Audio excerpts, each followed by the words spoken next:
નથી આપણે કે ચૂંટણી આવે છે હમણાં જ નહીં કરે કાલે ફરી ચૂંટણી આવવાની છે એમ માનીને તમે કામ કરી આજ હોજેથી ચાલુ કરી દો જો તમે પછી તમારા ગામને જો તમારી શકલ ના બદલાઈ જાય તો મને કહેજો પણ એ પ્રયત્ન કરવો પડે મક્કમ નિર્ધાર કરવો પડે અને મક્કમ નિર્ધાર કરીને જો આપણે આગળ વધીએ એવી આપ સૌને વિનંતી કરું છું જળ સંચયની સાથે વાત કરી દીધી છે તળાવો બધા જ આવડી લેજો ભાઈ તળાવો બધા જ ચોખ્ખા કરવાના છે ક્યાંય હડકાયો ના જોઈએ ઊંડા કરવાના છે પાળ વ્યવસ્થિત બનાવવાની છે બાજુમાં વૃક્ષારોપણ એની હાથે લઈ લેજો આપણે ફરજીભાઈ વૃક્ષારોપણ કરીને આવ્યા છે મોય કરવાના છે એટલે વૃક્ષારોપણ આપણે પાળ ઉપર વ્યવસ્થિત કરીને કરવાનો છે ઘણી જગ્યાએ જ્યાં દેવસ્થાન છે ત્યાં એક માતાજીનું નાનું મંદિર થઈ જાય એ ચિંતા પણ આપણે કરવાની છે કોઈ ગંદકી ના કરે ધર્મશાસ્ત્રમાં એમ કહ્યું છે કે ગંગાજીમાં નાહવાથી જિંદગીના બધા પાપ ધોવાઈ જાય પણ નર્મદાના દર્શન કરવાથી જિંદગીના બધા પાપ ધોવાઈ જાય એ નર્મદાના નીર આપણા તળાવમાં પહોંચવાના છે એ પહોંચે એના પહેલા નર્મદાજીને વધામણા માટેની આપણે સૌએ તૈયારી કરવી પડે આ મંદિર મહાભારતમાં પણ એમ કહ્યું છે મહાભારતમાં પણ એનો ઉલ્લેખ છે કે સૌથી વધારે પુણ્ય ક્યાંથી મળી શકે તો એનો જવાબ છે કે જે જગ્યાએથી સૌથી વધારે ધન્ય ધાન્ય ઉત્પન્ન થઈ શકે એવી જગ્યાએ સૌથી વધારે પુણ્ય પ્રાપ્ત થઈ શકે તો આ ગામનું તળાવ નર્મદાજીનું પાણી એ તળાવનું છે કે ત્યાંથી પશુ પંખી ઢોર અને સિંચાઈ થવાની છે તો સૌથી પુણ્યશાળી કામ ભારત માતાનું આ મંદિર જળદેવીનું આ મંદિર બનાવવાનું કાર્ય છે ભગવાન ના મંદિર આપણે બનાવીએ છીએ માતાઓના મંદિર પણ બનાવો એમાં અમારો કોઈ વાંધો નથી હજી એ બાકી હોય તો તમે બનાવો પણ એની સાથે આ જળદેવીનું પણ મંદિર આપણે બાંધવું જોઈએ તો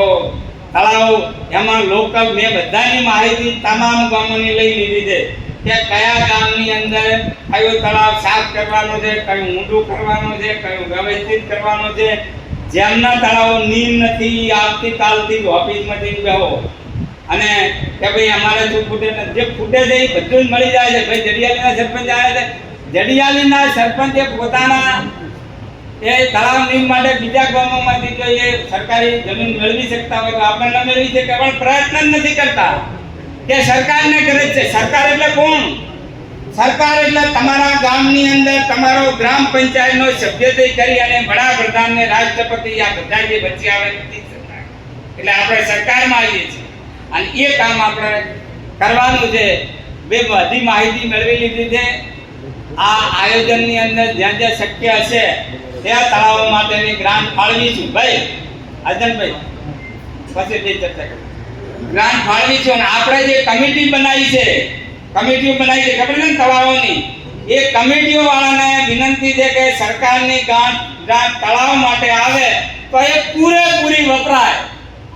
એની તમે કાળજી લેજો ને એમાં કોઈ મુશ્કેલી હોય મારું ધ્યાન રાખજો આપણે પાણી બાબતે બહુ ગંભીરતાથી આ ગંભીરતા ભૂતકાળમાં નથી લીધી એનું પરિણામ આપણે ભોગવી રહ્યા છીએ અને આપણે જો ગંભીરતા ન લઈએ અને કાલે આપણે આ પૃથ્વી પર ના હોઈએ ત્યારે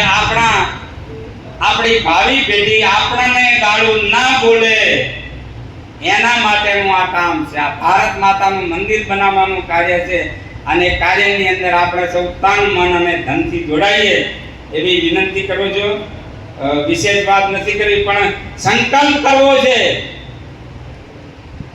અને સંકલ્પ કરવા પાછળ પછી સંકલ્પ એટલે કઠોર પરિશ્રમ તમારે તમારાથી જે થતું હોય પહેલું કામ કરી નાખો આમ હું તમને ચોખ્ખું કહું છું જો સફળતા હું હોય તો આપણાથી જે થાય છે એમાં કોઈની વાટ જ મત જુઓ સરપંચ બરાબર છે નથી થતો બીજાના મોઢે પાંચ ચારમાં તો અઘરમ હોય છે બરાબર છે પણ આપણાથી જે થતું હોય તો કરી નાખો તો આગામી સમયની અંદર આપણો એક એક ગામ વિકસિત બને આ વિસ્તાર એ પાણીની સમસ્યામાંથી બહાર નીકળે એના માટે આપણે બધા પાણી બચાવીશું જળ સંચય કરીશું અને વિકાસના કામની અંદર પૂરેપૂરા ભાગીદાર બનીશું આવો સંકલ્પ કરવાનો છે મારા આટલો સંકલ્પ જ કરવો છે હા કરી દઈએ અલ્હમ્દુલિલ્લાહ કરી દઈએ